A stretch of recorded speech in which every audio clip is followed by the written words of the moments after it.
25 मई 1967 को पश्चिम बंगाल के दार्जिलिंग जिले के नक्सलबाड़ी गांव की एक घटना से नक्सलवाद की चिंगारी भड़क गई। सदियों से सताए जा रहे किसान मजदूर पहले ही महाजनों और जमींदारों के अत्याचारों से परेशान थे। ऐसे में एक भूमि मालिक ने जब एक किसान को बुरी तरह पीटा और उसका सारा सामान छीन लिया तो किसानों का गुस्सा भड़क गया। लाठियों से लैस किसानों, भूमिहीन मजदूरों ने उस जमींदार और कई अन्य लोगों पर हमला कर दिया। इसके साथ ही किसानों, भूमिहीनों और आदिवासियों के हकों की मांग को लेकर इस आंदोलन ने तेजी पकड़ ली। नक्सलबाड़ी गांव से इस आंदोलन को नक्सलवाद नाम मिला, जिसे बाद में माओवाद के नाम से भी जाना गया, लेफ्ट विंग एक्सट्रीमिज्म के तौर पर जाना गया। नक्सलवादी आंदोलन के अगुवा थे चारू मजूमदार और उनके करीबी साथी कनू सान्याल और जंगल संथाल। हालांकि नक्सलबाड़ी के विद्रोह को पश्चिम बंगाल की तत्कालीन यूनाइटेड फ्रंट सरकार ने कुचल दिया, जिसे वामपंथी पार्टी सीपीएम का समर्थन भी हासिल था। इसके बावजूद इस आंदोलन ने जल्द ही एक बड़े इलाके में काफी समर्थन जुटा लिया। यही नहीं, बड़ी चिंता की बात यह भी रही कि पड़ोसी देश चीन का भी इस विद्रोह को समर्थन मिल गया। तब चीन के मुखपत्र पीपल्स डेली ने इस विद्रोह को स्प्रिंग थंडर का नाम दिया था और अपना पूरा एक एडिटोरियल पेज नक्सलबाड़ी की घटना की अहमियत बताने में लगा दिया था। इसके बाद चारू मजूमदार और कनू सान्याल ने कम्युनिस्ट चीन के संस्थापक माओ त्से तुंग से प्रेरणा लेकर राजनीतिक शक्ति हासिल करने के लिए उनकी रणनीति को अपनाने पर काम किया। लेकिन यह आंदोलन हिंसक होता चला गया। 16 जुलाई 1972 को चारू मजूमदार की गिरफ्तारी और बाद में पुलिस हिरासत में मौत के बाद कई जानकारों ने नक्सली आंदोलन के खत्म होने की भविष्यवाणी भी की, लेकिन वो सही नहीं थे। एक दशक के भीतर नक्सली आंदोलन देश के दूसरे इलाकों में अपनी पैठ बनाने लगा। इसके लिए भूमिहीन मजदूरों, किसानों और आदिवासियों के बीच सरकारों और जमींदारों को लेकर नाराजगी का इस्तेमाल किया गया। 80 के दशक की शुरुआत में हथियारबंद विद्रोह तब फिर तेज हुआ जब आंध्र प्रदेश के कोंडापल्ली सीतारमैया ने पीपुल्स वॉर ग्रुप पीडब्ल्यूजी बनाया, जिसका मकसद किसानों और भूमिहीन मजदूरों की खातिर हथियारबंद लड़ाई लड़ना था। पीडब्ल्यूजी के हथियारबंद लड़ाकों ने इसके बाद बड़े जमीन मालिकों पर कई हमले किए, हत्याएं और बमबारी की। निशाना बनने वालों में आंध्र प्रदेश के कई नेता भी शामिल रहे। 90 के दशक में आंध्र प्रदेश की पुलिस ने पीडब्ल्यूजी के खिलाफ निर्णायक लड़ाई में उसका लगभग खात्मा कर दिया। तब फिर कई लोगों को लगा कि नक्सली आंदोलन खत्म हो चुका है, लेकिन ऐसा नहीं था। सन 2000 के शुरुआती सालों में नक्सलवाद मध्य और पूर्वी भारत के कई राज्यों में अपनी पैठ बना चुका था। खासतौर पर पहाड़ी इलाके, दंडकारण्य, मध्य प्रदेश, झारखंड, छत्तीसगढ़, ओडिशा और महाराष्ट्र के जंगलों में मौजूद दूर दराज गांवों में नक्सलवाद ने अपनी पैठ बना ली। नक्सलवादियों ने इन गांवों के मुख्यधारा से कटे होने का पूरा फायदा उठाया। 2004 में सीपीआई माओवादी लेनिनवादी, माओवादी कम्युनिस्ट सेंटर ऑफ इंडिया यानी एमसीसीआई और 40 अन्य हथियारबंद संगठनों का सीपीआई माओवादी में विलय हुआ और इससे नक्सलवादियों को नई ताकत मिल गई। इसके बाद यह आंदोलन देश के एक बड़े इलाके में फैल गया। हिंसा उसके साथ फैलती चली गई। अपने चरम के दौर में यह 200 से ज्यादा जिलों में फैल चुका था। अप्रैल 2006 में इसीलिए तत्कालीन प्रधानमंत्री मनमोहन सिंह ने माओवादी आंदोलन को देश के सामने आंतरिक सुरक्षा के लिए खड़ी हुई अब तक की सबसे बड़ी चुनौती बताया था। हालात ये हो चुके थे कि सीपीआई माओवादी की हथियारबंद शाखा पीपल्स लिबरेशन गुरिल्ला आर्मी के पास एक समय 20,000 से ज्यादा सदस्य थे, काडर थे, जिनमें से 10,000 से ज्यादा हार्डकोर लड़ाके थे। उन्हें हथियारों का प्रशिक्षण दिया गया। भोले भाले ग्रामीणों और आदिवासियों को डरा धमकाकर, बहला फुसलाकर कई इलाकों में नक्सलियों ने अपना स्थानीय प्रशासन तक बना लिया था। यही वजह है कि इस चुनौती से निपटने के लिए हर सरकार को सख्ती अपनानी पड़ी। मोदी सरकार ने भी इसे देश के सामने खड़ी एक बड़ी चुनौती के तौर पर लिया और इसी का नतीजा है कि नक्सलवाद आज सिर्फ 38 जिलों तक सीमित रह गया है। तो नक्सलवाद की इस चुनौती पर ज्यादा चर्चा के लिए हमारे साथ हैं नक्सली मामलों के जानकार और छत्तीसगढ़ के पूर्व डीजीपी आर.के. विज साहब। विज साहब, आपका बहुत बहुत स्वागत है। मेरा पहला सवाल आपसे कि नक्सलवाद से निपटने में अभी तक सबसे ज्यादा कामयाबी किन इलाकों में मिली है और अब भी कौन से इलाके ऐसे हैं जहां नक्सली इस समय सबसे ज्यादा सक्रिय है?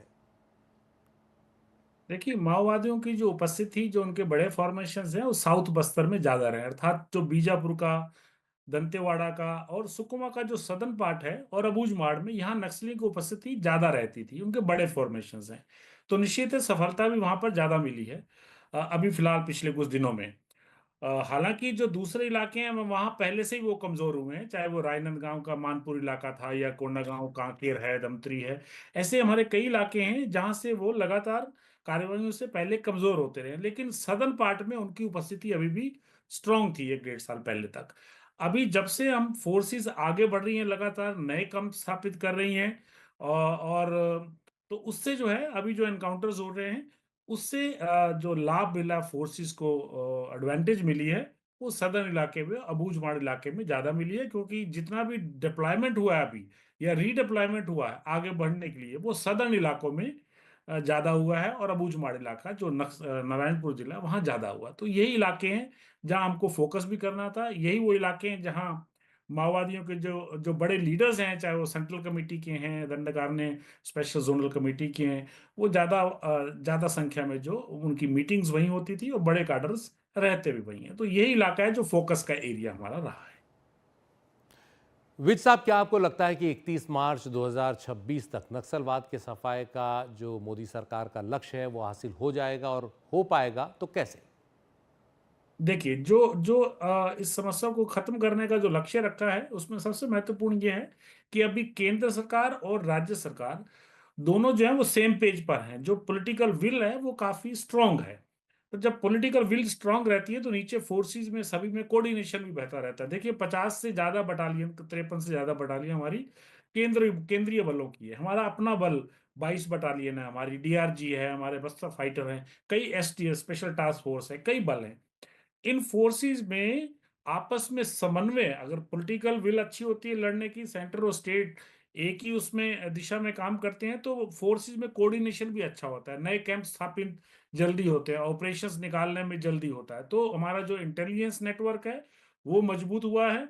आगे बढ़ नए कैंप लगाने से पुलिस को ऑपरेशन लॉन्च करने में सुविधा हुई है, और मुझे लगता है अगर यही क्रम आगे चलता रहेगा तो पुलिस को सफलता मिलने के चांसेस काफी ज्यादा हैं। वैसे भी अभी पिछले 1.25 साल में जितनी पुलिस को सफलताएं मिली हैं, माओवादियों ने अपने लीडर को बचाने के लिए और अपने काडर्स को बचाने के लिए अभी निर्णय लिया है, और वो अभी लड़ाई लड़ने के मूड में नहीं है। वो नहीं चाहते कि उनके काडर्स को पुलिस सुरक्षा बल जो है वो एनसर्कल करके उनको मारे बड़ी संख्या में। तो उन्होंने अपने जो फॉर्मेशंस हैं वो छोटे कर दिए हैं, छोटी संख्या में वो घूम रहे हैं, और कुछ दाएं बाएं जो बॉर्डरिंग स्टेट्स हैं, सीमावर्ती स्टेट्स हैं, कुछ वहां भी शिफ्ट किए हैं। तो हमको उनकी स्ट्रेटजी जो है उसको ध्यान में रखते हुए आने वाले साल में काम करना होगा, वो लक्ष्य प्राप्त करने के लिए। और हमको ये भी देखना होगा कि हम कोई टेक्टिकल एरर ना करें जब वहाँ वापसी होती है ऑपरेशन के बाद, आईडी से बचे, एम्बुश से बचे, हमको ये भी ध्यान रखना है। तो मुझे लगता है अगर ये जिस अग्रेशन से अभी काम चल रहा है, जिस तेजी से ऑपरेशन हो रहे हैं, अच्छे कोऑर्डिनेशन के साथ हो रहे हैं, एक्शनेबल इंटेलिजेंस है, अगर ये क्रम जारी रहता है तो काफी हद तक समस्या को नियंत्रण में लाया जा सकता है। किन बातों का सबसे ज्यादा सहारा लिया जिनका हल किया जाना जरूरी है? देखिए, नक्सली कहते हैं कि ये पीपुल्स वॉर है, ये जनता के लिए लड़ाई है ये। हालांकि वो बंदूक के माध्यम से लड़ रहे हैं, लेकिन वो जनता को मजबूत उन्होंने जो बंदूक थमा दी है। तो उनका जो मास वर्क है, जो मास ऑर्गेनाइजेशंस हैं, जो जमीनी लेवल पे जो संगठन है, चाहे वो आदिवासी मजदूर संगठन है, क्रांतिकारी महिला संगठन है, चैतन्य नाट्य मंच है, चाहे वो छात्रों का संगठन है, छात्रों को भी वो संगठित करते हैं, और यहाँ तक कि 5 साल से ऊपर, 5 से 15 साल, 16 साल के बीच के जो बच्चे हैं, बच्चों के भी संगठन है। तो इन संगठनों के माध्यम से जो उनका जो गांव लेवल पे जो नेटवर्क है वो काफी स्ट्रांग उनका सदर्न इलाकों में, भूजबाड़ में पहले से रहा है। अब धीरे धीरे जैसे जैसे पुलिस फोर्सेस आगे बढ़ी हैं, प्रभाव बढ़ा है, डोमिनेशन बढ़ा है, ऑपरेशन बढ़े हैं, सरेंडर ज्यादा हुए हैं, तो वो जो मास बेस है माओवादियों का वो कमजोर हो रहा है। उनकी जो जनता ने सरकार थी वो रद्द हो रही है। तो जनता सरकार के रद्द होने से उनको जो सूचनाएं मिलती थी गांव लेवल पे, पुलिस के मूवमेंट की जो सूचना थी, और वो मिलिशिया अटैक करने में भी सम्मिलित रहता था, वो मिलिशिया थोड़ा पीछे हट गया अभी। और जनता सरकारें और मास संगठन जो है उनके, जन संगठन है, वो कमजोर हो गए हैं। तो यही उनकी लड़ाई थी, उन्हीं के माध्यम से लड़ते थे। अगर गांव लेवल का, पंचायत लेवल का उनका संगठन कमजोर हो जाता है, जो उनके आंख और कान है, तो सुरक्षा बलों को सफलता मिलने के चांसेस बढ़ जाते हैं। तो हमारा की कोशिश यही करनी चाहिए कि जहां जहां जनता सरकार उनकी रद्द हो रही है, वहां पर हम अपनी स्कीम्स को, विकास की जो स्कीम्स हैं उसको हम इम्प्लीमेंट करें और लोगों तक लाभ पहुंचाएं, ताकि उनका जो इम्पैक्ट है वो खत्म हो जाए।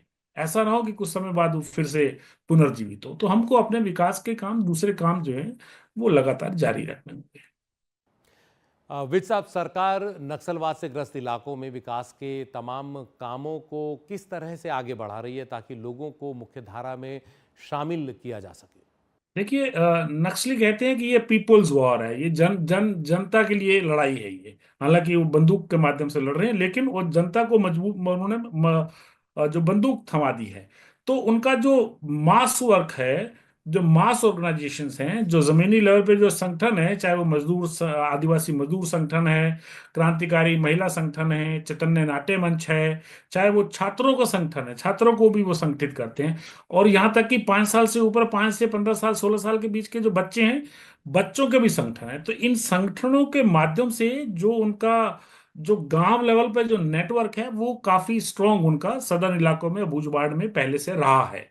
अब धीरे धीरे जैसे जैसे पुलिस फोर्सेस आगे बढ़ी हैं, प्रभाव बढ़ा है, डोमिनेशन बढ़ा है, ऑपरेशन बढ़े हैं, सरेंडर ज्यादा हुए हैं, तो वो जो मास बेस है माओवादियों का वो कमजोर हो रहा है। उनकी जो जनता ने सरकार थी वो रद्द हो रही है। तो जनता सरकार के रद्द होने से उनको जो सूचनाएं मिलती थी गांव लेवल पे, पुलिस के मूवमेंट की जो सूचना थी, और वो मिलिशिया अटैक करने में भी सम्मिलित रहता था, वो मिलिशिया थोड़ा पीछे हट गया अभी। और जनता सरकारें और मास संगठन जो है उनके, जन संगठन है, वो कमजोर हो गए हैं। तो यही उनकी लड़ाई थी, उन्हीं के माध्यम से लड़ते थे।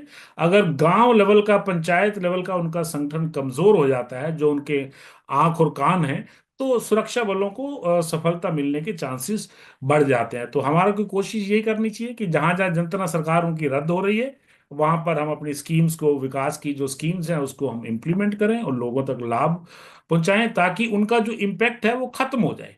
ऐसा ना हो कि कुछ समय बाद वो फिर से पुनर्जीवित हो। तो हमको अपने विकास के काम, दूसरे काम जो है वो लगातार जारी रखने होंगे। विज साहब, बहुत बहुत शुक्रिया इस पूरी जानकारी के लिए। तो एनडीटीवी एक्सप्लेनर में आज इतना ही। नमस्कार।